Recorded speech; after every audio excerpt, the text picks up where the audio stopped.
ఇప్పుడే జీ5 app download చేయండి. చూడండి మీ ఫేవరెట్ టీవీ షోస్ ఎప్పుడైనా ఎక్కడైనా. ఈ రింగ్ నా దగ్గర ఉండడంతో నేను రాజవంశానికి చెందిన బిడ్డనని వాళ్ళు చెప్తూ ఉండేవాళ్ళు.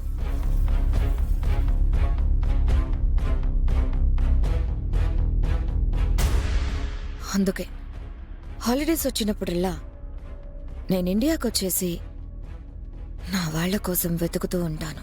వాళ్ళని వెతకడానికి వస్తే ఎయిర్ హోస్టెస్ గా ఎందుకు చేస్తున్నావు? నా వాళ్ళని వెతకడం కోసం, దేశమంతా తిరగడానికి. వాళ్ళు a middle క్లాసో A upper class వాళ్ళో కాదు, రాజవంశీకులు. టోటల్ ఇండియాలోనే రాజవంశీకులు కొద్దిమంది మాత్రమే ఉన్నారు. ఆ కొద్దిమంది ఖచ్చితంగా ఫ్లైట్స్లోనే ప్రయాణిస్తారు. అందుకే ఎయిర్ హోస్టెస్గా జాయిన్ అయితే ఫ్లైట్లో ప్రతి ఒక్కరిని దగ్గరగా చూసే అవకాశం ఉంటుంది.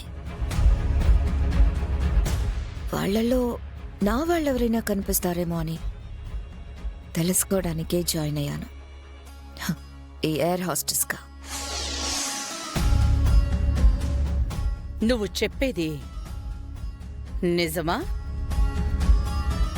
Why do you think so madam?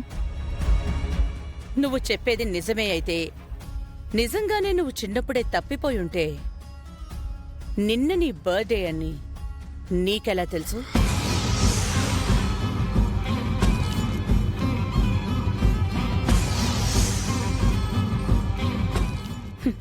ఎందుకు సెలబ్రేట్ చేసుకున్నావు?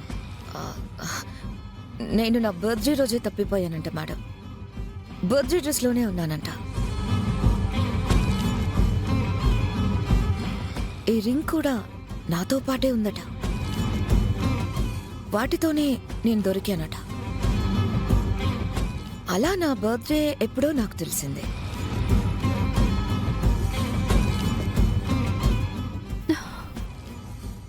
ఏంటి అక్క ఇలా తయారైంది? ఇన్ని అబద్ధాలు చెప్తుంది. చివరికి తన పుట్టుక గురించి అబద్ధం చెప్తుంది. కన్న వాళ్ళు కూడా ఎవరో అన్నట్టు చెప్తుందేంటి? ఇప్పుడు వాళ్ళు ఎక్కడున్నారో ఏంటో తెలిసిందా? ఇంకా తెలియలేదు మేడం. ఎక్కడున్నారో ఏం చేస్తున్నారో ఇప్పటికీ తెలుసుకునే ప్రయత్నమే చేస్తున్నాను. నా ఫ్యామిలీ నాకు దొరుకుతుందేమో అని వెతుక్కోవడానికి గాని, మా ఫ్యామిలీ నన్ను గుర్తుపట్టడానికి కానీ నాకున్న ఆధారం ఇదే.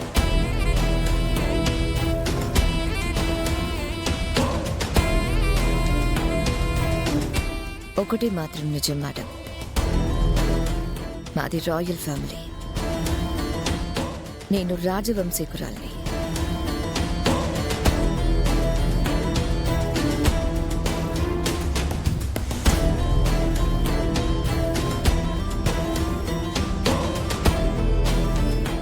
కానీ పాలిచ్చిన తల్లి కళ్ళెదురుగా ఉన్నా సరే, ఎవరో పరాయి వాళ్ళ దగ్గర పెరిగానని పచ్చి అబద్ధాలు చెప్పాల్సిన అవసరం అక్కకేమొచ్చింది? అసలు ఏమైంది అక్కకి?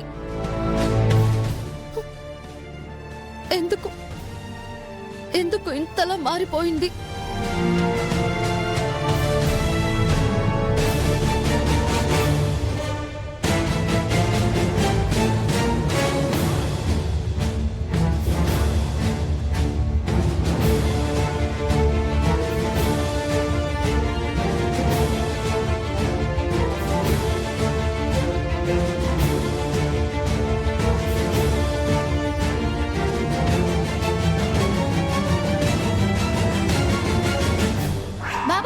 ఏంటి? అక్కకి డబ్బులు పంపించాలి బాబాయ్. ఈ రింగ్ నాదే మేడం. మేము రాజవంశీకులం అనుకుంటా. నా వాళ్ళెవరో నాకు తెలీదు. నన్ను పెంచుకున్న వాళ్ళు ఆ మాట చెప్పారు. నేను చిన్నప్పుడే తప్పిపోయానంట. ఎవరికో దొరికితే వాళ్ళు నన్ను అమెరికా తీసుకెళ్లి పెంచారు. అక్క నీకు ఎవరూ లేరా? నువ్వొక అనాథవా? నువ్వు రాజవంశీకురాలువా? హ్మ్. ఒకటి కాదు, రెండు కాదు, ఎన్ని అబద్ధాలు చెప్తున్నావు. రేపు అవన్నీ అబద్ధాలని తెలిస్తే నీ పరిస్థితి ఏంటక్కా? నువ్వు ఆవిడకి చెప్పిందంతా అబద్ధమని ఆవిడకి తెలిసిందంటే నిన్ను ఆవిడ బతకనిస్తుందా? లాభం లేదు. అసలు నువ్వు ఎందుకు ఇలా చేస్తున్నావో నేను తెలుసుకోవాలి. బయటికి రా, చెప్తాను నీ సంగతి. రాను రాను ఇంట్లో పనోళ్ళెవరో యజమానులెవరో అర్థం కావట్లేదే. అవునమ్మా, విమానంలో పనిచేసుకునేది మనింటికి రావడం ఏంటి? అత్తయ్యతో మాట్లాడడం ఏంటి? మనల్ని కాదని అత్తయ్య దాన్ని చాటుకు తీసుకెళ్లడం ఏంటి? ఏం చేస్తామే? ఏమైనా అనడానికి మీ అత్తయ్యకేమో ముక్కు మీద కోపం. ఇదే ఎవరైనా బయటోళ్ళయ్యుంటే నేరుగా వెళ్లి నిలదీసేదాన్ని.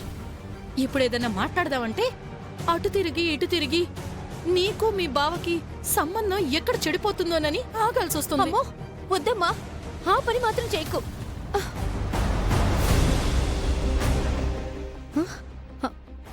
అమ్మా, ఇదేంటి పని చేయడం మానేసి ఇక్కడ కూర్చునుంది? ఈ ఇంట్లో పనోళ్ళకి ఓ పద్ధతి పాడు లేకుండా పోతుంది. అసలు దీన్ని ఇలా కాదే. నువ్వురా చెప్తాను. ఏయ్, ఇక్కడేం చేస్తున్నావు? ఏమీ లేదండి. ఏం లేదా? కొంపలో చాలా పనులున్నాయి. ఆ పనులన్నీ వదిలిపెట్టి ఇక్కడ కూర్చున్నావేంటమ్మా? పనులన్నీ చేసేసానండి. ఏం చేసావే? రా, నేను చూపిస్తా నీకు పని. రమాదేవి గారి కింద పనిచేస్తున్నావంటే ప్రతిదానికి కొమ్ములొచ్చేస్తున్నాయి. చెప్పిన మాట వినరు, చెప్పిన పని చెయ్యరు. ఇంకెందుకు మీరందరూ కొంపలో పడి ఊరికే మెక్కడానికా? ఏయ్, ఏందలా నిలబడ్డా? మా అమ్మ చెప్తుంది కదా, చెయ్యాల్సిన పని చాలా ఉంది. రా చూపిస్తాం. ఇంకా ఏం పని ఉందండి? నువ్వు రావే, చూపిస్తాను. రా. అయ్యో అది కదండి. రా. ఏమండి?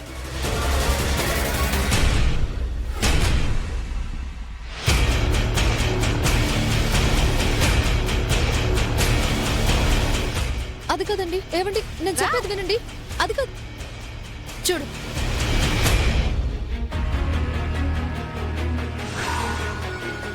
పని లేదన్నావుగా? ఈ బట్టలన్నీ 2 గంటలు ఇస్త్రీ చేసి అక్కడ పెట్టాలి. ఎన్ని బట్టలా? 2 గంటల్లో ఎలా ఇస్త్రీ చేయాలండి? అది కుదిరే పనేనా? కుదరాలి. ఏ తినట్లే? జీతాలు తీసుకోవట్లేదా? ఎలా చెయ్యాలంటే ఎలా చెయ్యాలి? ఎలా చేస్తావో మాకెందుకే. 2 గంటల్లో ఆ బట్టలన్నీ ఇస్త్రీ చేసి నాకు కనిపించాలి. జీ5 యాప్ డౌన్లోడ్ చేసి అన్ని ఎపిసోడ్స్ పూర్తి ఉచితంగా చూడండి.